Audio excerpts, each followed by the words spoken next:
विशेष बात करना नहीं चाहता हूँ। समाजवादी पार्टी के जो प्रदेश के अध्यक्ष को छोड़कर हम लोगों के साथ आए हैं अशोक जी, हमारे 74 आंदोलन के जेपी आंदोलन के साथी हैं। ये भी संचालन समिति के सदस्य थे और बहुत ही कर्मठ कुशल संगठनकर्ता, अच्छे वक्ता, अपनी बात को तार्किक ढंग से रखने के लिए छात्र आंदोलन के समय से ही मशहूर थे। राजनीति में सब लोग अपने हिसाब से अपना रास्ता तय करते रहे हैं। ये राष्ट्रीय जनता दल में रह गए थे, हम लोग अलग निकल गए थे। जनता दल में रह गए थे, दरअसल बाद में राजद बना, हम लोग अलग हुए। कालांतर में समाजवादी पार्टी के साथ ये जुड़े और पिछले कुछ वर्षों से समाजवादी पार्टी को मजबूत करने में ये लगे हुए थे और इन्होंने अपनी भावना आपके समक्ष स्वयं व्यक्त की। और जब ये समाजवादी पार्टी का बिहार के 2 पार्टियों के साथ समझौता हुआ, उसके बाद से इन्होंने ये निर्णय लिया है। हमसे इनकी 2-3 दिन पहले चर्चा हुई थी और इन्होंने अपने दुख का, अपनी पीड़ा का इजहार किया था और उन्होंने कहा था कि हम लोग अपनी पार्टी की मीटिंग बुला रहे हैं और उस पार्टी की मीटिंग को बुलाने के बाद अपने साथियों की राय लेकर कोई निर्णय लेंगे। मुझे खुशी है कि उन्होंने अपने पार्टी के साथियों के साथ विमर्श करके जनता दल के साथ जुड़ने का निर्णय किया है। यह हमारे लिए खुशी की बात है और इनका हम तहे दिल से स्वागत करते हैं। और इनका आना, जनता दल यूनाइटेड के साथ जुड़ना, मैं इसे एक स्वाभाविक प्रक्रिया मानता हूँ। इसमें कोई कुछ नया नहीं है। और अभी जब ये जनता दल यूनाइटेड के साथ जुड़ रहे हैं तो एक इनके मन में जो एक सैद्धांतिक धारा है जिसको ये मानते हैं, जिसका अवलंबन करते हैं, तो इनकी समझ से अब वो जनता दल यूनाइटेड में ही वह दिखाई पड़ रही है, इसलिए हम लोगों के साथ जुड़ रहे हैं। तो व्यक्तिगत रूप से तो हमारा इनका संबंध बहुत पुराना है, 74 का है। हम लोगों ने इमरजेंसी जब थोपी गई 1975 के दिनों की बात है, तो न जाने कितने आदमी, कभी उसके यहाँ, कभी उसके यहाँ, तो कभी अशोक से संबंधित किसी व्यक्ति के यहाँ हम लोग ठहर रहे, तो कभी उसके यहाँ ठहर रहे। वो तो ऐसा दौर था कि लोग डरते भी थे कि हमारे यहाँ कैसे ये लोग चले आए। तो हम लोग उन दिनों के साथ ही, बाद मुझे बड़ी खुशी हुई है कि हम लोग के साथ आए और इनके आने से न सिर्फ पार्टी मजबूत होगी बल्कि इससे एक उन लोगों को और व्यक्तिगत रूप से मुझको एक संतोष की अनुभूति हो रही है कि हम सही रास्ते पर हैं। इसलिए हमारे वो साथी जो अपने ढंग से अलग पार्टी में रहकर राजनीति कर रहे थे, आज उनको भी ऐसा एहसास हो रहा है कि नहीं, हम सही काम कर रहे हैं। इस नाते मन में संतोष का भी भाव उत्पन्न होता है। इसलिए मैं इनका स्वागत करता हूँ। उनके साथ आए हुए बहुत साथी हैं, इनके अनेश्वर बाबू हैं, बहुत पुराने समाजवादी हैं, अनेक लोग आए। मैं किन का नाम लूँ, ये आप सब लोगों के सामने कोई विस्तृत सूची जो है महत्वपूर्ण मुद्दों पर जो इनके साथ थे पार्टी में, उसकी सूची को जारी कर देंगे। इसलिए मुझे बड़ी खुशी है। गोरीलाल जी और दूसरे तमाम साथी जो हमारे जक्की साहब, ये सब लोग जो आए हैं, मैं उन सब लोगों का हृदय से स्वागत करता हूँ।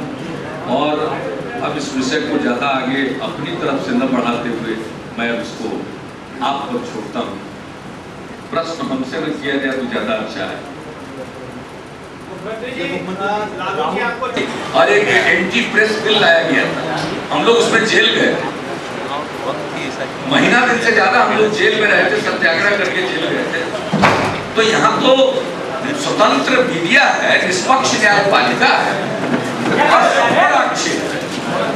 ये तो सबके लिए चुनौती है। व्यक्ति के नाते मुझको कुछ नहीं कहना, मैं तो सार्वजनिक जीवन में हूँ और हमारे लिए जनता सर्वोपरि है, वो सब कुछ जानती है, देख रही है। और हम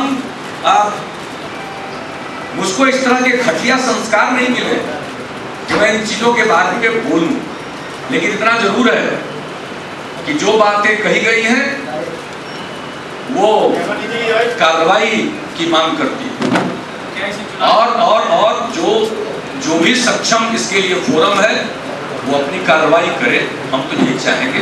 और बाकी हम तो जनता के बीच के आदमी हैं, जनता इन चीजों को देख रही है और वो ऐसे लोगों के बारे में फैसला करेगी। और आप समझ लीजिए, आजकल वो बहुत लोगों के बीच में कसम खा रहे हैं, पैर छुड़वा रहे हैं, सब कुछ कर रहे हैं। सब लोग जरा समझ ले, कहीं गफलत में किसी की गलती से वापसी हुई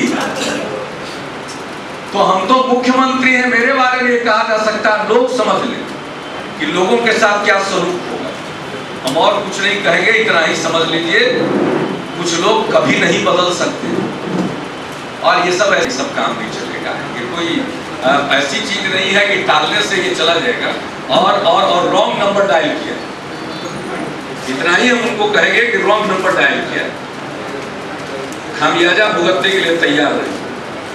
ऐसा नहीं है कि वो हंसी मजाक और ये और वो करके इन बातों को टाल देंगे, ये बातें ऐसी नहीं जाएगी, ये बातें यूं ही नहीं जाएगी और ये बात दूर तलक जाएगी। इतना ही मैं आपको कहूँगा।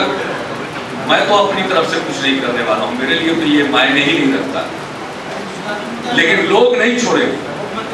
लोग हैं, इन सब चीजों के बारे में नजर रखने वाले, इस पर गौर करने वाले लोग हैं, वो जरूर इन चीजों को पर गौर करेंगे और इन चीजों को यूं ही कोई अगर सहजता से निकल जाना चाहेगा तो शायद कठिनाई होगी। और मुझे पूरा विश्वास है यहाँ की मीडिया पर, यहाँ के स्वतंत्र न्यायपालिका पर, यहाँ के इलेक्शन कमीशन पर, सब अपना काम करेंगे और सबके ऊपर बिहार की जनता देख रही है।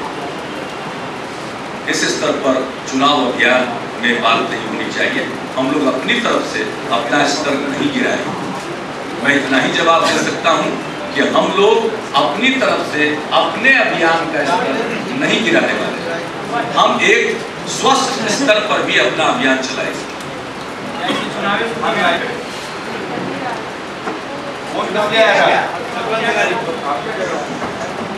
शेखर सुमन जी ने फोन किया था,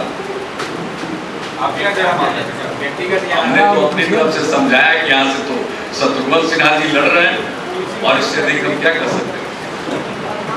मुख्यमंत्री राहुल राज के मेरे व्यक्तिगत संबंध बहुत अच्छे हैं, मेरे व्यक्तिगत संबंध बहुत अच्छे हैं, लेकिन आप सब जानते हैं हमारे उम्मीदवार तो शत्रुघ्न सिन्हा जी हैं, इसलिए उसमें कोई भ्रम नहीं पालना चाहिए।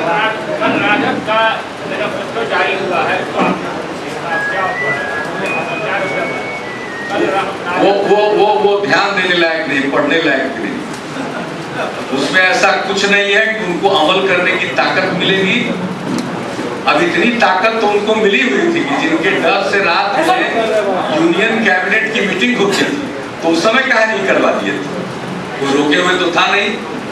अब आगे जब अच्छी तरह जानते हैं कि उनको ये अवसर नहीं मिलने वाला है, उसको घोषणा करना, उसको घोषणा करने में क्या जाता है, वचन किन तरीका तो देखने लायक और गौर करने के लायक मैनिफेस्टो नहीं, उसमें कुछ नहीं। शेखर सुमन का फोन आशीर्वाद के लिए आया था या सलाह का? हमने अपनी तरफ से कुछ सलाह देने की कोशिश जरूर की, लेकिन उनके बाद से ऐसा लगा कि उनका निर्णय हो चुका है। तो जब किसी व्यक्ति का निर्णय हो जाए तो उसके बाद किसी सलाह का कोई की अहमियत नहीं है। लेकिन हम लोग तो उम्मीदवार तो शत्रुघ्न सिन्हा, हमारा गठबंधन है भारतीय जनता पार्टी के साथ और एनडीए के उम्मीदवार यहाँ से शत्रुघ्न सिन्हा है।